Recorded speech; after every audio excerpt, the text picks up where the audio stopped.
Banyaknya kasus bullying atau tindak penindasan yang Video terjadi di bullying atau lingkungan pendidikan perundungan yang seperti sekolah. dilakukan oleh sejumlah Siswa remaja SMP putri negeri di di bawah umur Malang, di Jawa Cilacap, Timur yang Jawa diduga Tengah menjadi viral korban dan Pada kasus perundungan ini teman dengan sekolahnya memanggil sejumlah pihak termasuk Bullying pihak merupakan sekolah para ekspresi remaja menyimpang putri. pada anak dalam upaya pencarian jati diri.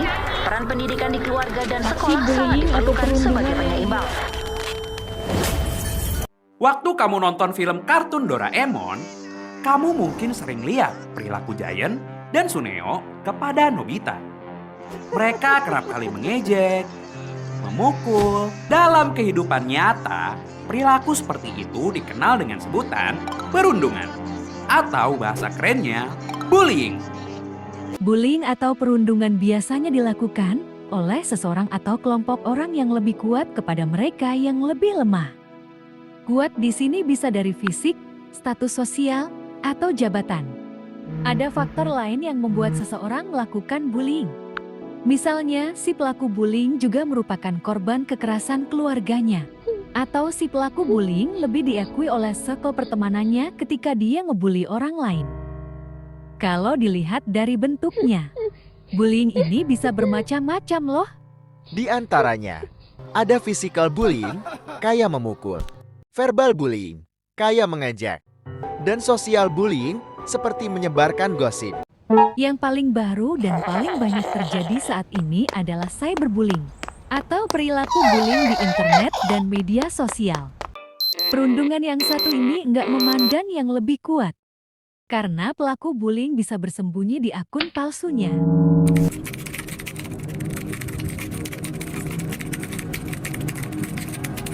Dari perbuatan itu, bagi yang melihat tentu saja akan berdampak pada dampak mental. Dia akan merasa takut dan merasa tidak nyaman. Bagi pelaku, biasanya akan mendapat sanksi bertahap dari orang tua, pihak yang berwajib, atau di persidangan, dan bisa sampai akhirnya di penjara.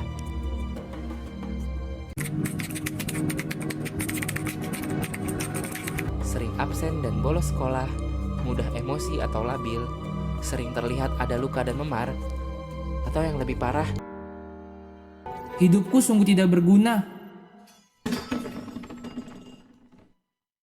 Mereka semua tidak mengerti apa yang aku rasakan.